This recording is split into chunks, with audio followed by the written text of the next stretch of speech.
But welcome everybody to the employer panel for Counselor Conference. This is session 3. My name is Kevin McMacken and I work for the Regional Consortium. So we just wanted to extend a warm welcome to you. We are so very grateful for our panelists today and for Taylor from the San Diego Regional EDC who has agreed to moderate our employer panel. Just a quick reminder, the chat in the actual Zoom meeting has been disabled for this meeting. If you have any questions or comments, please place those in the chat feature within the Whova platform. And with that, we will go ahead and turn the time over to Taylor to get us started. Thank you, Kevin, and thank you all so much for tuning in to our session. I'm going to go ahead and share my screen. I'm just going to run through a quick presentation, and then we'll turn it over to the employer panel. So as Kevin mentioned, my name is Taylor Dunne. I work for San Diego Regional Economic Development Corporation.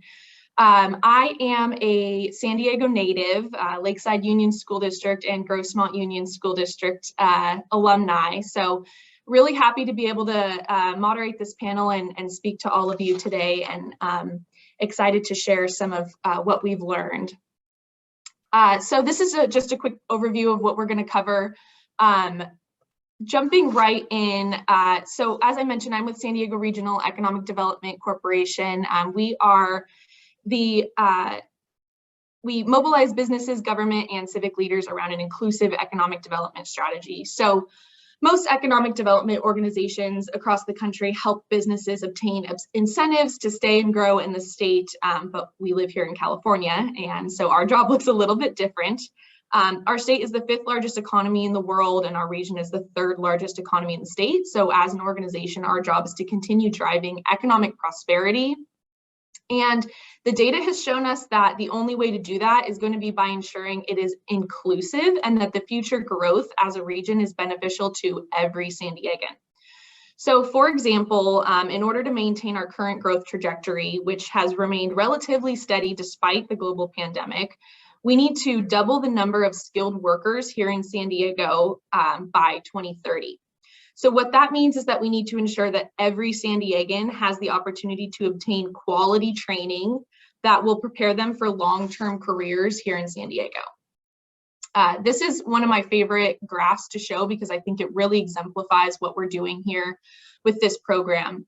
Currently, our innovation economy, which is represented here by software developers, severely lacks representation, especially by Hispanic and Black San Diegans who, despite the fact that those two populations make up 44% of our future workforce, which is represented here by 7th graders.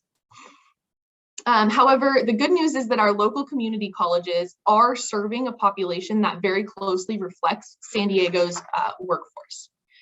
So the program that we run over here at EDC, along with our partners at SEDICA, the Workforce Partnership, the City of San Diego, and United Way, works to ensure that San Diego training programs, especially the ones at community colleges that are serving all San Diegans, are adequately preparing folks for those innovation economy jobs. We also want to illuminate where programs might be doing a good job at training already, but are lacking representation by San Diego's fastest growing populations, so they need to improve their outreach and inclusion strategies. The program is called Advancing San Diego, and it uses a framework developed by the U.S. Chamber of Commerce Foundation called Talent Pipeline Management. The framework flips the traditional employer advisory process on its head by starting with employers who are asked to communicate job skill requirements, then works with existing programs to recognize those that are doing a good job and help update the ones that are needing to adapt. Ultimately, we work to expand access to quality job opportunities for San Diego students, as well as access to a diverse qualified pool of talent, especially for small businesses who make up 98% of the firms in San Diego.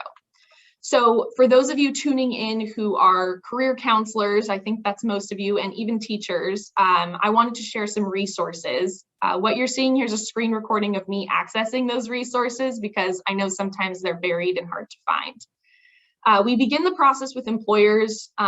Between labor market data, working group meetings, and a series of surveys, we identify high growth occupations that pay a quality wage and are in need of strengthened and diversified workforces. We then identify the skills needed in order to succeed in those positions at an entry level, along with some other relevant information to the position. We'll touch on that topic of knowledge, skills, and abilities with the employers in a little bit, but if you're interested in a few very specific industry deep dives, more information than we could ever cover in a 1-hour session, please check out these talent demand reports, which is where we publish this information. We really encourage educators to take a look at these reports to determine what hard and soft skills need to continue to be important to employers. As a collaborative, we are committed to updating these reports on a biannual basis, and so if you you can be confident that the reports are updated. And I think my video might be stalling here, but you can search SanDiegoBusiness.org or AdvancingSanDiego.org, and you'll find the talent demand reports listed there. For all of them, we also list a URL, so lifesciences.advancingsd.org, software.advancingsd.org, or you could probably just Google it as well.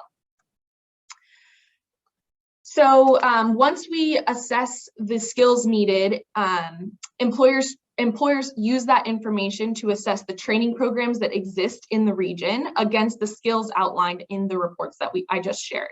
So some that are already meeting the employer's standards are designated as preferred providers, which are the programs that employers intend to recruit from for their entry-level workers. The other programs that apply and are not designated are given feedback on how to improve their programs so that we can continue to ensure that all of the programs in San Diego are preparing students for entry-level positions.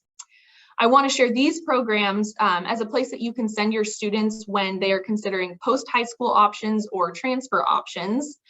There's a variety here from short non-traditional training programs to 2-year degrees to bachelor's degrees, and a lot of San Diego and Imperial Community College programs here as well. They're designated both on their ability to teach the knowledge, skills, and abilities needed to be successful, and also their employer connections, their accessibility, and their student body diversity, which is obviously extremely important, especially this day and age. So now I want to jump over to our employer panel. I'm excited to share all of these folks with you and get this conversation started. I'm going to go ahead and let them each introduce themselves. So I'll stop sharing my screen here and turn it over to Courtney Purcell first. All right. Well, thank you so much. Good morning, everyone. Thank you, Kevin and Taylor, for inviting me to participate on your employer panel today. My name is Courtney Purcell, and I'm a human resources generalist at Teledyne Marine. And just to give you all a high-level overview of who we are, Teledyne Marine is a global organization comprised of 23 leading-edge undersea technology brands, serving multiple technology verticals and markets within the blue economy. So here in San Diego, we have 2 site facilities, one in Poway and one in Scripps Ranch, and we employ about 150 workers. So all of our marine technology products are engineered and manufactured on site at each location. Our products range from AUVs, acoustic Doppler current profilers, and Doppler velocity logs, to the system sensors and connectors that actually control them. So our technology is really designed to deliver data to give the best data to make critical decisions, either marine related or otherwise. So that's kind of what we do here. Thanks, Courtney. I'll turn it over to Miguel next. Hey, Taylor, thanks for having us. And thank you to Advancing San Diego for sponsoring this and putting this on for us. Very, very pleased to be here. As Taylor mentioned, my name is Miguel. I'm Miguel Sampo, and I'm a senior director, and I run the global sales organization managing all of Latin America for RiskRecon. RiskRecon is a portfolio company of MasterCard. I think everybody knows who MasterCard is, right? But one of the things that people don't realize is that while MasterCard does work in that fintech or financial services, they also have a portfolio of companies, about 8 of us, different companies that specialize in securing the transaction. And there's a lot that goes on behind the scenes, right? So I work for one of those organizations, RiskRecon, that helps organizations reduce their risk and solve some technology issues or problems that they may have. So excited to be here and looking forward to the conversation today, Taylor. Great. And Mimi? Good morning, everybody, and thank you for having me. My name is Mimi Rosado, and I am the Deputy of Corporate Programs for NWIC Pacific. NWIC Pacific is a Department of Navy Research and Development lab. We're one of the 15 throughout the Department of Navy. We do have locations in Guam, Japan, and Hawaii also, and then a few sprinkled around the continental US, but our home base is here in San Diego because it's a very fleet concentrated area, and we work with our military very closely. Here in San Diego, we have about 5,000 federal civilians. We all work for the government. About a little over 200 military in uniform that work in our engineering labs, and then also about 3,000 contractors that come to us from the different businesses around the region that work with us. As part of my job, I also do community partnerships, and so I partner with organizations like the EDC, the Cyber Center of Excellence, and the San Diego Workforce Partnership. Thank you for having me. Thanks, Mimi. So as you can see here, we've got a large engineering and manufacturing company, we've got a cybersecurity company, and then we've got defense, which kind of covers the whole gambit there, which I'm really glad we were able to get these folks on for you all, because I think these cover some of the major economies here in San Diego and where a lot of the workforce is going to end up going. So as I mentioned earlier, as teachers and counselors, you can read the talent demand reports on software, engineering, manufacturing, business, healthcare, and life sciences to really dive deep into the knowledge, skills, and abilities like Python, circuit design, or deburring that should be included in curriculum. I want to talk to you all about some tangential skills, or even what we refer to as employability skills, that are also important that I think these employers will be really keen to touch on. So let's start with tools outside of the classroom and activities that educators can be encouraging their students to engage in that will help them be successful when entering the workplace. What are some tools that these students can be practicing, maybe not in the classroom, but on their own time, or maybe in the classroom, that will truly, truly be preparing them for the workplace? And Mimi, we'll start with you. Thanks. So I really have two that capture type of what I'm talking about. So the technical skills, many times organizations like ours, or maybe some of the others that are here today, we retrain our employees in the technical areas that we need them to work in, right? Because we all build different kinds of systems. So if you're in a medical industry, you're going to retrain people in how to use those types of software and technology and things like that. So what I would focus on with the students is other skills that are not technically based. And when I mean technical, I just don't mean IT. I mean, if you're going to be an accountant, you're going to learn math skills. If you're going to be work in a shop, you're going to learn the skills to run certain machines. So when I say technical, I mean that in a very general sense for the job. But there are some other skills that students or new employees are not coming to us with that would help make them more employable, or even help them succeed early on in their careers. And I'm only going to give you two examples, but they're ones that we tend to see very often. One of them is basic business concepts. How do you put together a balance sheet? How do you read a memo so that you can understand the main points?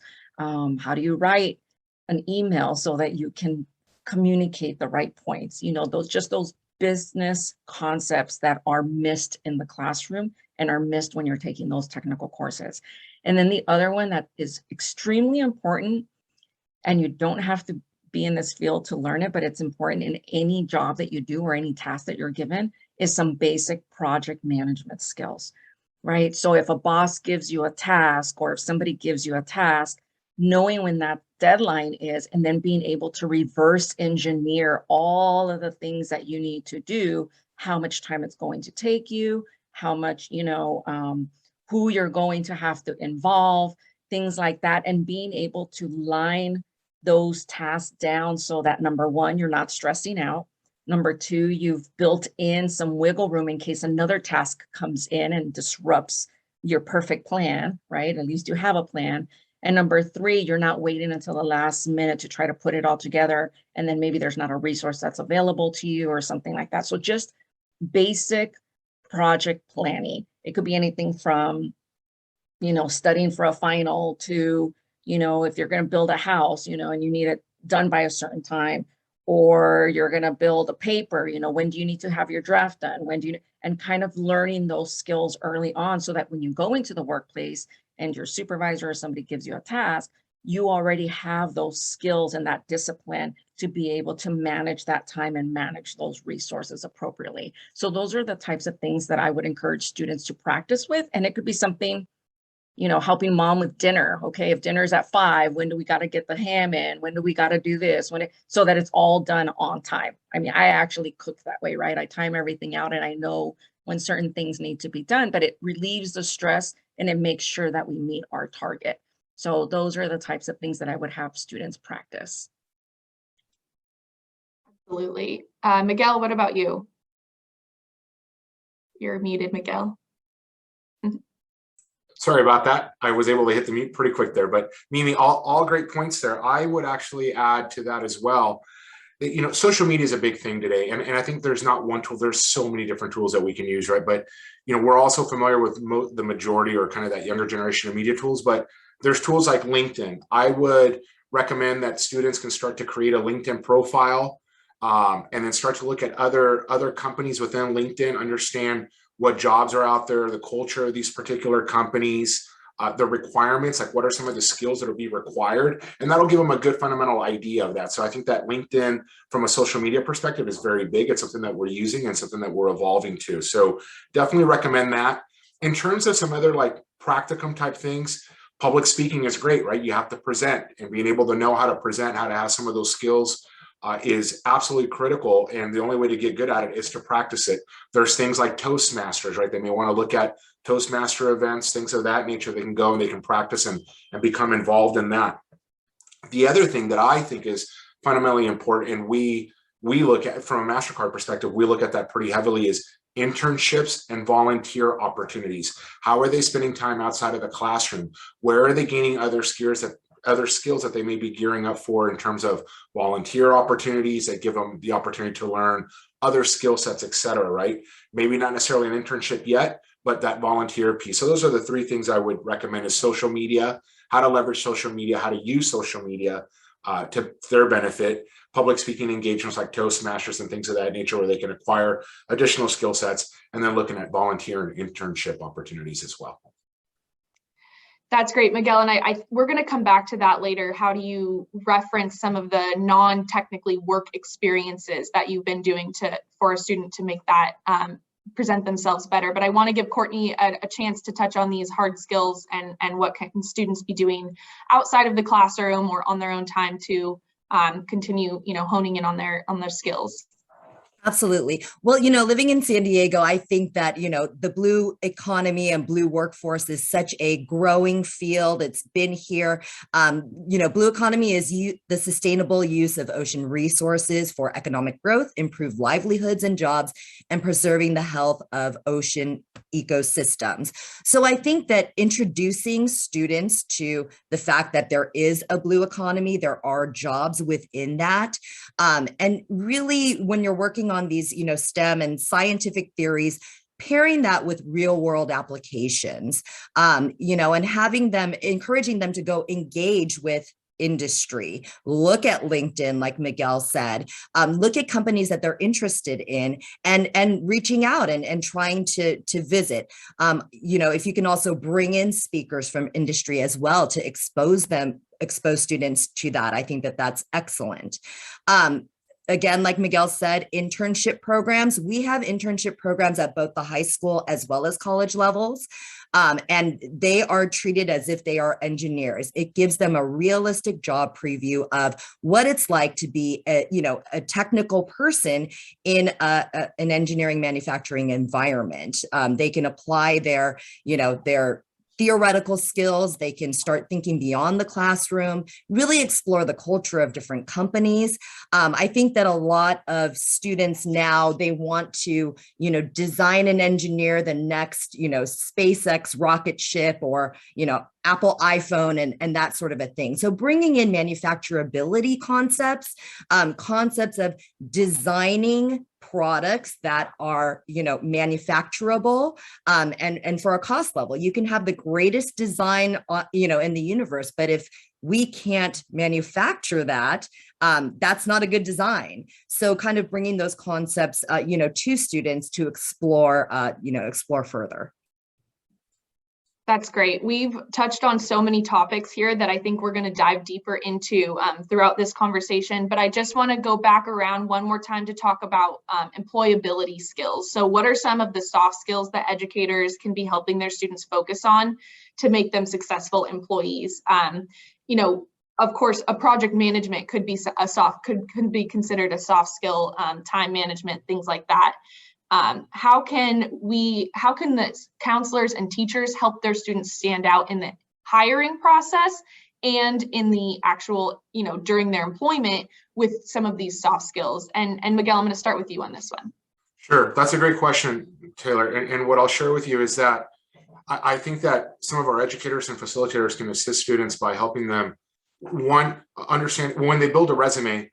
One of the things that I see is that people have a hard time talking about themselves and the accolades that they've done, right? And so being able to be comfortable with those accolades and knowing how to deliver and discuss those accolades is huge. So when you get into an interview, as an example, with a hiring manager, they're probably going to ask you, one of the first questions is, walk me through your resume for 2 minutes, and being able to articulate and talk about some of those accolades and the high points on a resume that you've built is absolutely fundamental. There's some other skills associated with that, making eye contact, how to, making sure that your posture is good, that you're not fidgeting and whatnot, being confident.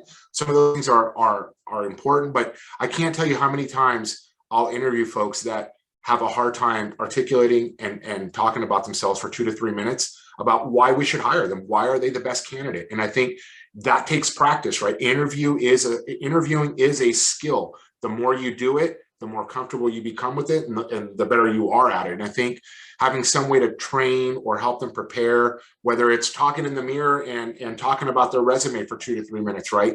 Those are one of the most fundamental ones. And that's one that I'll leave as my primary one. I'll let the rest of the group kind of articulate some of their thoughts around that as well.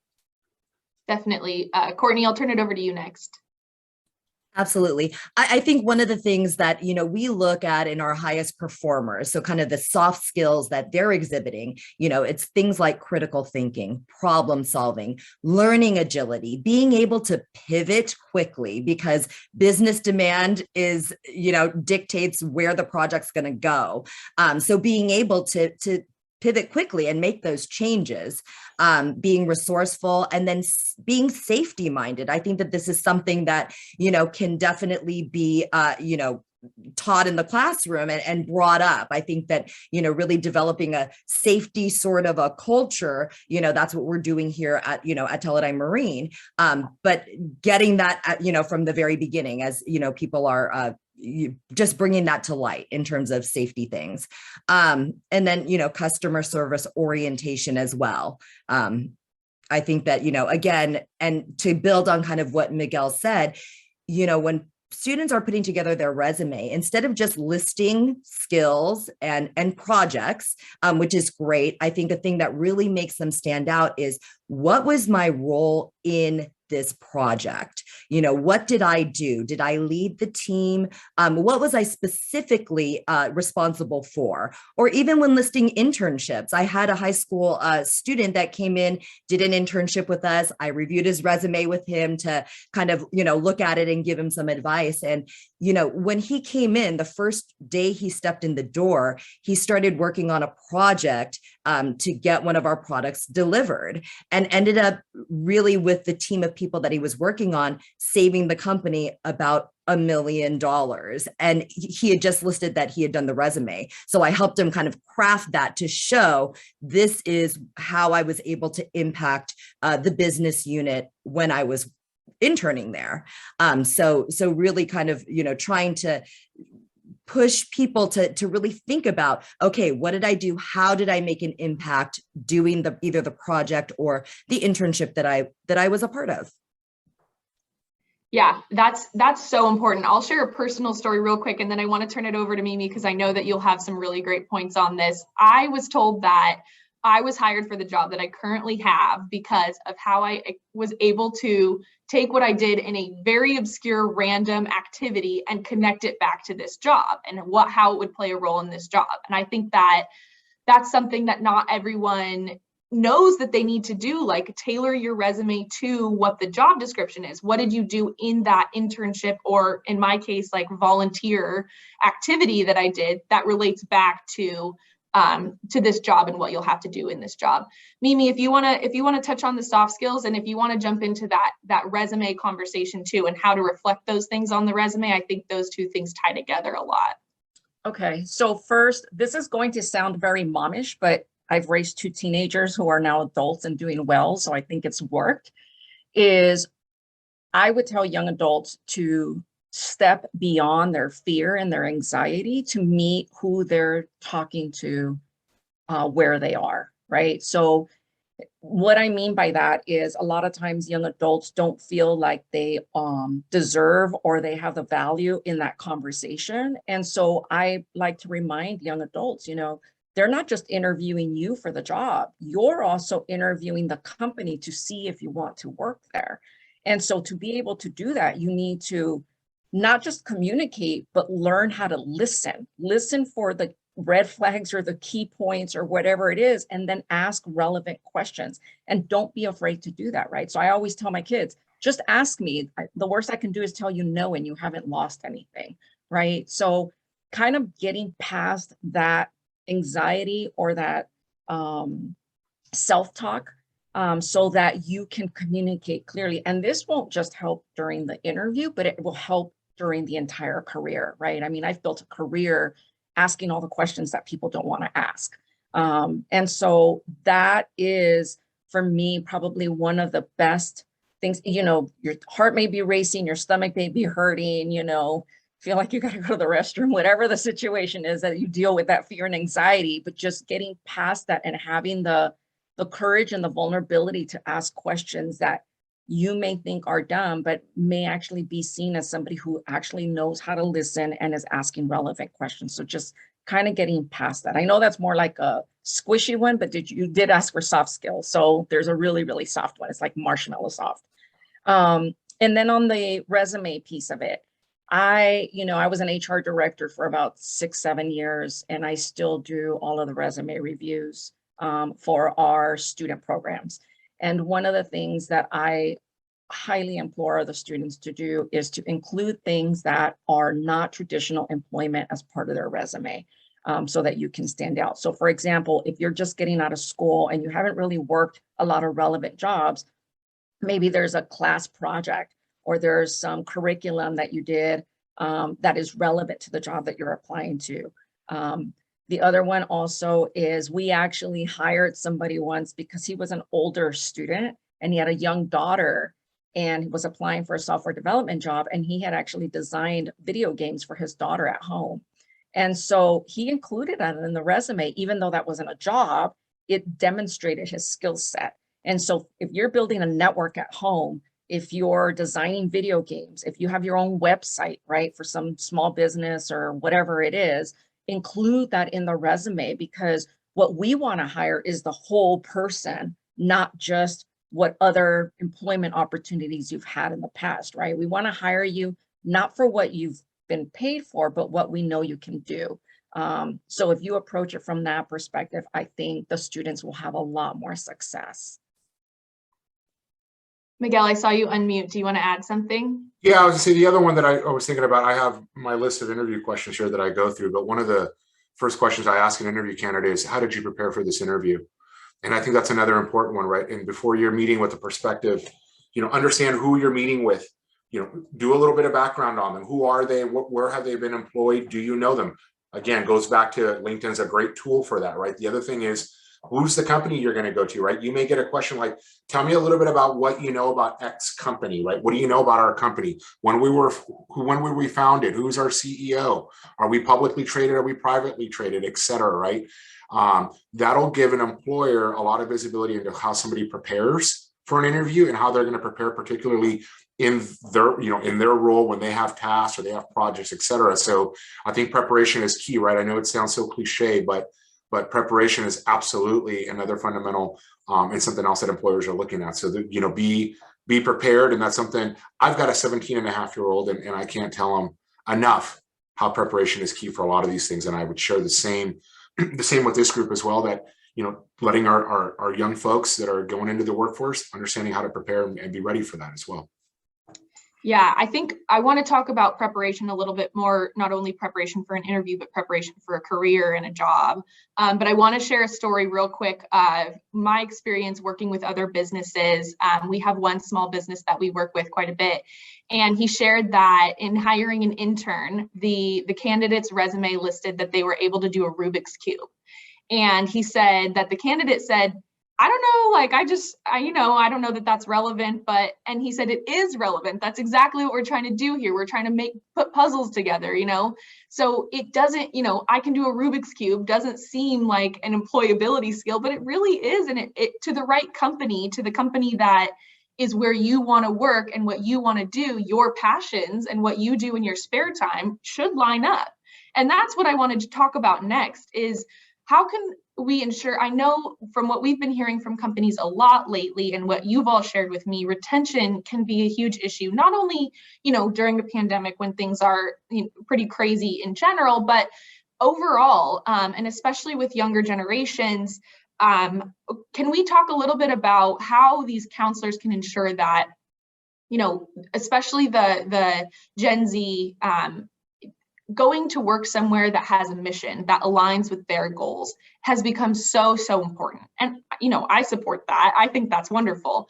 Can you talk a little bit about how these counselors can ensure that students are preparing for a career that they're actually going to stay in and be happy in? And Courtney, I'm going to start with you on this one. Absolutely. So, again, I think it goes back to having that realistic job preview and really saying, go out. The only way that you're going to know what an environment is like, what a work environment is like, what the daily grind is like, is actually being and putting yourself into that environment. So, so that's one thing. I can tell you that we recently did an employee engagement survey, and overwhelmingly, the thing that people enjoyed the most about working here was having a passion for our products and our technology. So really making sure that, this is something that I am passionate about. I know about it. I love it. I love the technology. The work is interesting. I feel like with the work that I'm doing, I am helping the blue economy. I am helping sustainability and that sort of a thing. So really pushing them towards an area that they are passionate about. And I think really encouraging students to take ownership of their career and their career path. Once you get into the workforce, or once you get into a company, I think that a lot of us kind of laugh and they say, okay, well, someone comes in and, in 3 months, they want to be promoted to the next level. And then 3 months later, the next level. But, we have to prepare our students and let them know that, if you want to learn more and grow your career, talk to the people that are in positions that you're interested in. If you come in as, an assembler or something that, is in a production field and you want to learn how to be a technician, go talk to a technician that you're working beside and ask them, what did it take and what training did you do to get to where you are? And then from there, talk to the engineers, and have that conversation with them to say, tell me what your career path is. So many more times than not, they'll find out that somebody in a much higher level technical position started out exactly where they were, but you don't have those conversations, or you don't know that unless you open up that conversation with the people that you have access to. So I think really making sure that you're doing your exploration within even your own company to see what's available, what's the next career path. Don't think that it's just going to fall into your lap. Ask those questions, talk to people. You're muted, Taylor. There we go. Yeah, definitely, Courtney. Miguel, I'll turn it over to you next. Sure. So this is one that's pretty near and dear to me. Let me start off with first, I don't think, even as adults, I don't think sometimes we grasp how much an employer spends on training somebody, onboarding somebody and ramping them up, right? And so whenever we have negative attrition or attrition of for any purpose in a short term, it's costly, right? Now we're losing somebody, then we got to go through the process of hiring somebody, time spent hiring somebody, retraining, and ramping them up. And so when I think about, how to keep somebody retained, one of the things that we like to do, or that I do as a hiring manager, is I always look at skills and traits. Skills are something that I can teach to somebody. Traits are more like DNA.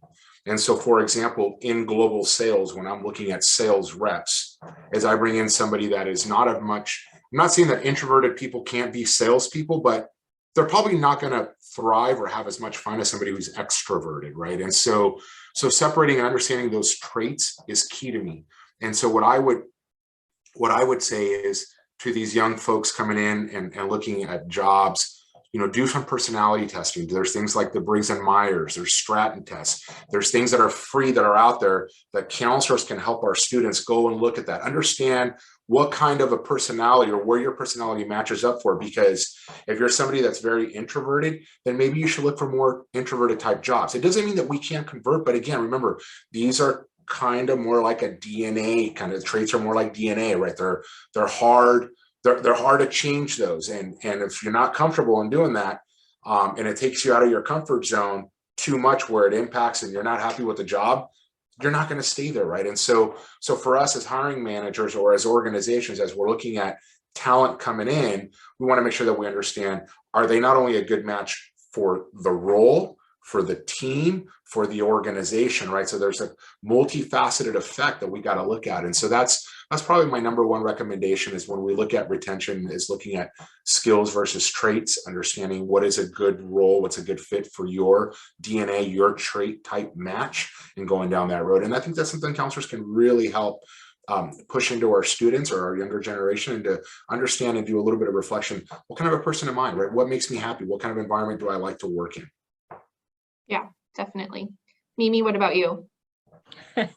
Every time Miguel talks about introverts, I giggle inside because I'm like an off the charts introvert. And I think Taylor can attest that I am not quiet at all. So, but anyways, so I'm glad that Miguel closed it off with, what kind of environment do I thrive in? Because I think retention has to do with finding the environment that is compatible with what your own mission in life is, as opposed to looking for a job that you think you would like, right? So I've been in San Diego since '98. And before I came to this lab, I worked for 5 different firms, and none of them lasted more than 2 years because I could not stand the environment. I felt sick to my stomach every time I walked into work. I was lucky enough to have my mom as my first boss. And she always taught me, if you cut out sleep, right? If you remove the hours that you're sleeping, you spend more time with your coworkers and at work, if you have a traditional job, than doing anything else, spending time with your family, anything else. So you better find a place where you're not constantly feeling like you want to throw up from the situation, right? It's almost like being in an abusive relationship or something like that, where you just want to get out. So I would implore counselors to work with students about what type of environment they could thrive in, because some of the jobs don't even exist today, right? By the time they get in the workforce, 10 years from now, the students are still going to be working, but maybe their job goes away or it turns into something else.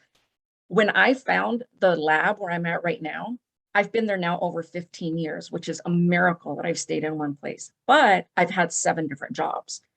Once you find the location and the environment and the people that you want to, that you feel alive with, then, I've had many opportunities to leave, but I love what we do so much. And I really enjoy there. I get respect. People are, they're respectful to each other. The team is great. We thrive together. I don't want to leave. So instead of looking for another job, we basically created a job for me, right? So that I could stay, because they felt I brought value and I didn't want to leave. And so it's a matter of finding the environment and the type of, like, I would have students pretend they're waking up in the morning and envisioning what their day looks like. If they want to be outside in the sunshine, having an office job is probably not going to work for them, right? If they don't want to live in one town and they have travel fever, find a job that's going to allow you to do that, to be offline, or online on your computer, traveling all over the world. That's my son, right? So it's really having students sit down in silence and taking a moment to really try to think about, and then applying and interviewing for the culture, not necessarily for the job, because you can switch the job, but you're going to be within that culture no matter what job you have. And so that's what I would implore counselors to do with the students and with their teachers, right? Because students tend to go to their teachers quite a bit and figure that piece out. And then really the job doesn't matter because they will thrive. Apparently, right? My job didn't exist and it didn't matter because we just created it anyways. So that's, for me, I think that's the biggest thing, is really self-awareness, knowing what you like and you don't like, along with the traits and along with the technical skills that you have, right? Like the Rubik's Cube is if you're really analytical and like doing that kind of stuff. So that's what I would propose and include in that conversation. Yeah, I'd like to piggyback on Mimi, that you're spot on. And I would tell you that goes back to the conversation we just had a second ago, right? Do your homework, understand the culture of the company. Is the culture, I mean, I'm going to share with you a personal experience. I'll leave them nameless, but I worked for a company. In the beginning of my career, I worked predominantly for West Coast culture type companies based out of Silicon Valley. About 13 years after that first set of kind of West Coast culture, I went to work for an East Coast culture company, Boston specifically. Completely different culture, right? They were of the mindset that I don't care if you're doing 100%. We want 150. And if you're not happy with that, there's somebody in line waiting to jump in. It was not we're going to reward you and pat you on the back, right, kind of scenario. And so understanding the culture of an organization is important, especially nowadays, right? We've got cultures that come from overseas, from out of the country. We've got Indian-based companies, Asian-owned companies, et cetera, right, from different markets all around the world, and they have different cultures that invoke in how they run their companies. So that's number one. The other thing, though, not to end on a negative note on this particular topic, though, one of the things that I think is important to tell our students, and I tell my son, who's 17 and a half, when I'm looking at a resume and I'm looking at somebody who's been bounced around every 18 months, every 24 months, and I get it that in the technology or the Silicon Valley kind of thing, 24 months seems like a lifetime for these startups and some of those things. You better be able to articulate why you've bounced around and have a good reason why you've bounced around. Not, I didn't like it. I didn't like it. Well, if I hire you, you're going to tell me in 24 months, I didn't like it. And so that can work against you. And it's important to keep in the back of your mind that as you're looking at a company, like Mimi said earlier, it's not just about them interviewing you interviewing them as well to make sure that's going to be a good fit for you, right? And that is something that you're going to do. And then I'll close it with, it never feels like work if you enjoy what you're doing. Right. And I'm so passionate about that, right? So sorry, Taylor, I didn't mean to monopolize our time here, but I wanted to share. That's great. I had a similar experience with the East Coast. I grew up on the West Coast and then went to university on the East Coast and was like, yeah, I think I'll move back to the West Coast. And my friends who are from the East Coast feel the opposite. They're like, it's way too low key over here. I could never do it. I need the fast pace. Like it really is like an environment, and you have to know and be honest with yourself about where you thrive. So I want to mention real quick, if there's any questions, we encourage you to put them in the Whova chat function. Kevin is going to read them out to us once we get closer to the end here. I want to close it out with one last question before we move over to audience questions. And from an economic development perspective, this is an important topic to me. And I think that for parents, this is really important. And I think that for students, this is important as well. What positions do you see skyrocketing over the next 5 to 10 years that should a student start thinking about the career in this field now, they'll have a pretty good job security for the rest of their lives. They can continue to, thrive in this industry or with this skill set that they spend maybe, 1 to 4 or 6 or 8 years training for and investing in themselves for. So what kinds of jobs and industries do you see just not going away and really staying strong here in San Diego? Miguel, I'll start with you.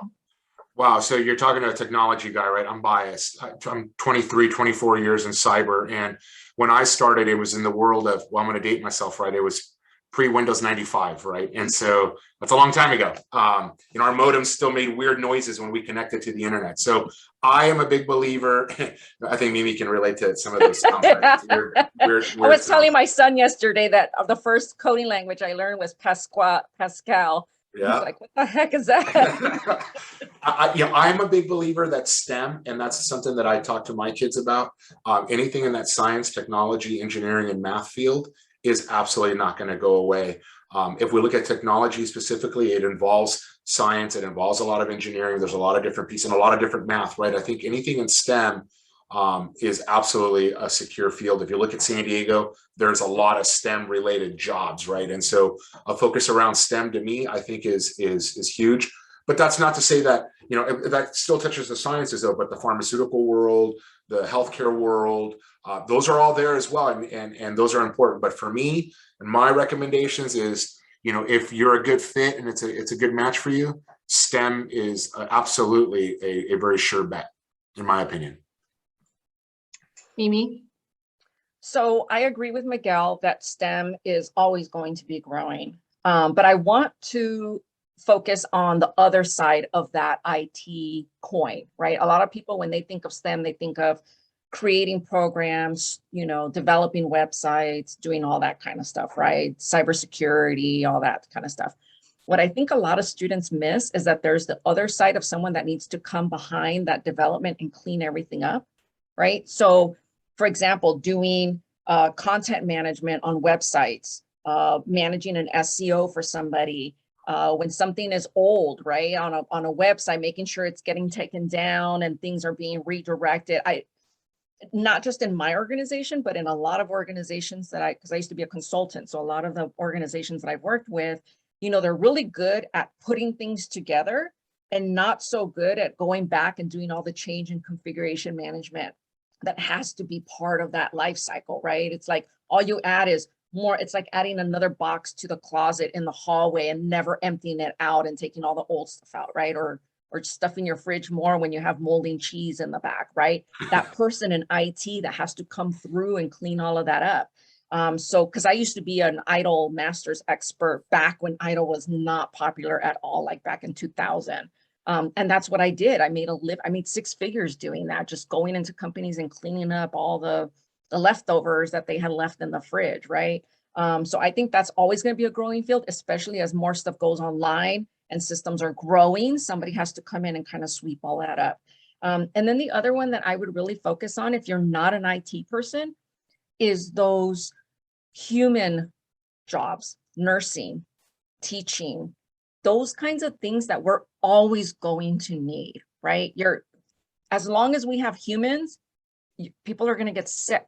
They're going to have to be taught. They're going to have to be, you know, get some kind of support or whatever, you know, social counseling, you know, all those kinds of support services that we as humanity need. And so if you're that kind of person or that kind of student that loves to help people, those careers are never going to go away. I don't care how much you put online, humans need connection. And so those careers are always going to thrive. Does that include sales and marketing? I'm sorry? Does that include sales and marketing people too? Yeah. Oh yeah. You know guy. what? Not everybody likes to online shop. I don't. And I'm an IT head and I'm an introvert, extreme introvert, but I still like going to the store and asking questions and things like that. So those are the kinds of things that I think students are missing out on. Everybody wants to run to developing the new app, but there are other skills that are out there or other types of jobs that I think will thrive in this future environment. So that's what I have to add. Courtney, what about you? Yeah, to kind of tack on to that, you know, I mean, obviously we're going to encourage STEM, but not every student wants to, you know, pursue an engineering degree.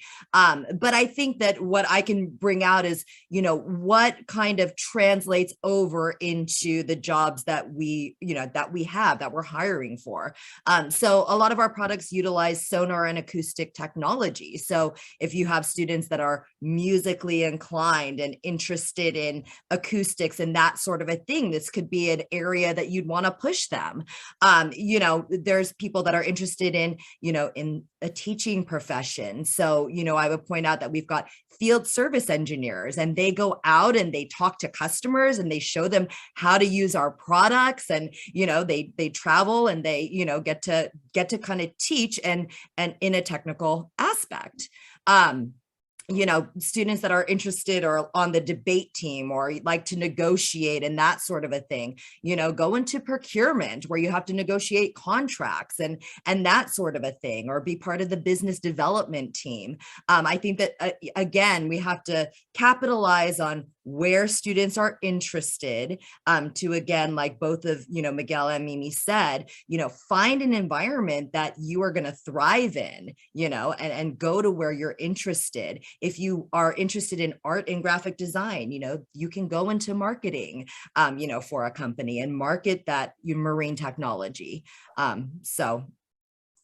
Yeah, and going off of, Courtney as a manufacturing blue tech company, I also want to mention there's an idea that manufacturing jobs are going to be obsolete. And based on all of the research that we've done through our research bureau here and that other partners around San Diego County and across the country have done, what we're finding is that it's not that those jobs are becoming obsolete, it's that they require different skills. So if you have students that are interested in manufacturing type jobs, they like that building things or the engineering of things, I wouldn't discourage them from pursuing that, because those jobs will continue to exist.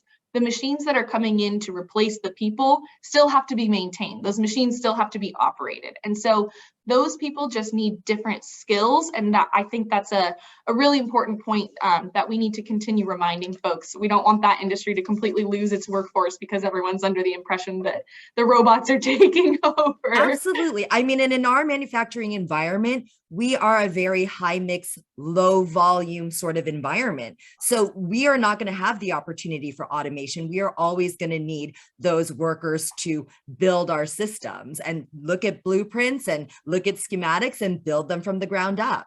So yeah, absolutely. There's robot welding machines now, but there's still got to be someone that tells the machine what to weld and how to weld it. So I'm going to pause here and allow for Kevin to jump in if there are any questions.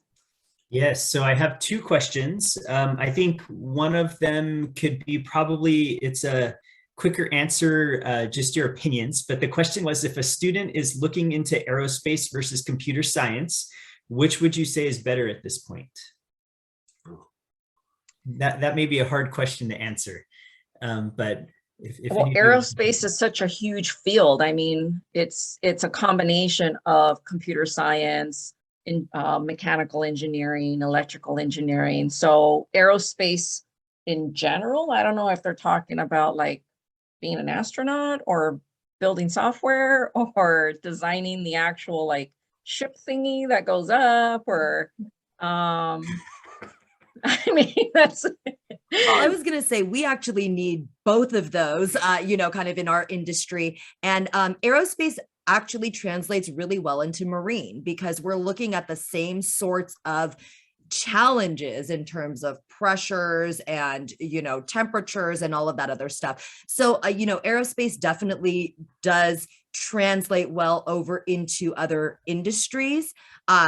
And then, we're always going to need the software engineers and computer scientists as well. So I feel like it's, again, going to be more where that student is interested. If they're, if what they want to do is they want to work at a computer and write code and do that, then computer science is where they need to go. If they want to have other opportunities in terms of maybe more interaction, different sorts of experiences, maybe push them towards the aerospace.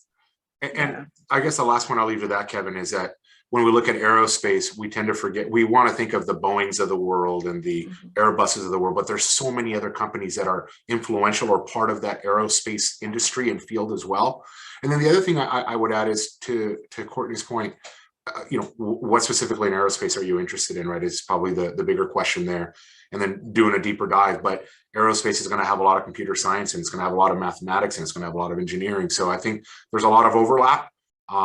I've seen a lot of engineers who, have a different focus, but are working in computer science fields, right? And so I think there's a lot of overlap. To say one is better than the other, I can't answer that.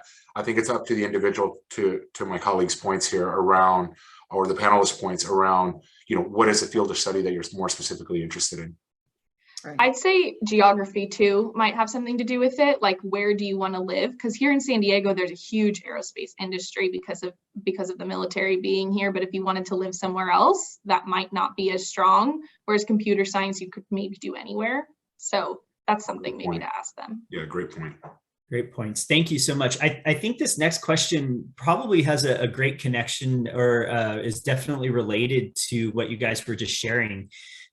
So it says, often when we are counseling students, some of which are leaving one industry going into another one, what advice do you have for someone who is looking to make an industry change? And so we may see that if that person picks computer science, maybe they end up in aerospace eventually, but what recommendations do you have for someone who is looking to make an industry change? So can I answer this one? Because I've literally had like 11 careers. And I don't mean like I've had one job and then just moved to a different company. I mean, I've been everything from an IA consultant. I worked in the medical industry for a while. You know, I've been a project manager. I've been an HR director. I mean, completely different careers. And what I would recommend is to enter the new industry as you would a new class. Right? You're in a learning phase. A lot of times, you know, our egos tell us that we need to go in and prove ourselves. Well, you've obviously already proven yourself if you got hired, right? So you've already met that step one.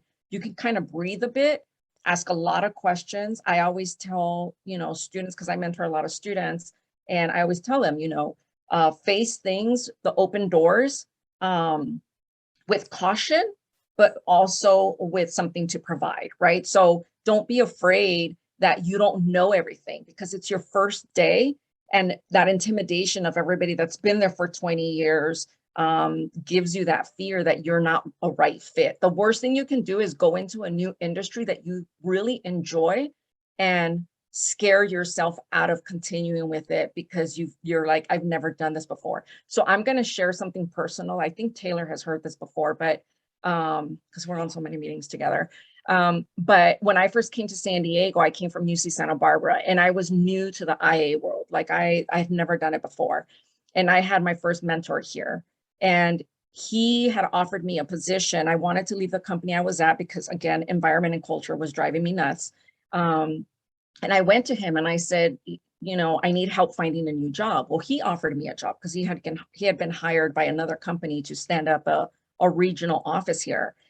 And I told him, I said, you do realize that I don't have experience in that, right? Like I'm going to have to learn from the beginning.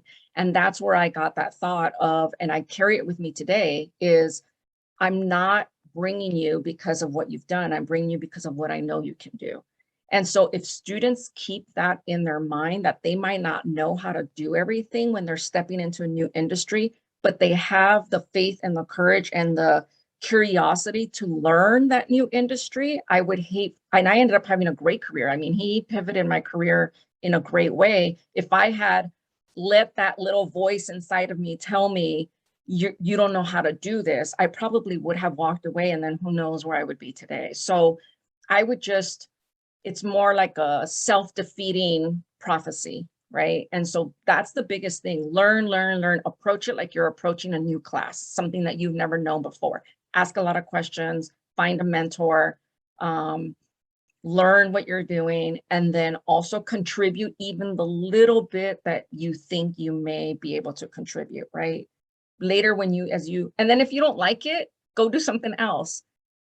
Just because you made a choice based on what you know that day, right? It's why I've had 11 careers and I finally found what I love to do, right? It's fine. If you don't like it, it's okay. Just pivot, do something different. You're going to be okay. Just that's what I would advise, only from somebody who's done it a million times now. I still say I'm almost 50 and I tell my kids, I don't know what I want to be when I grow up.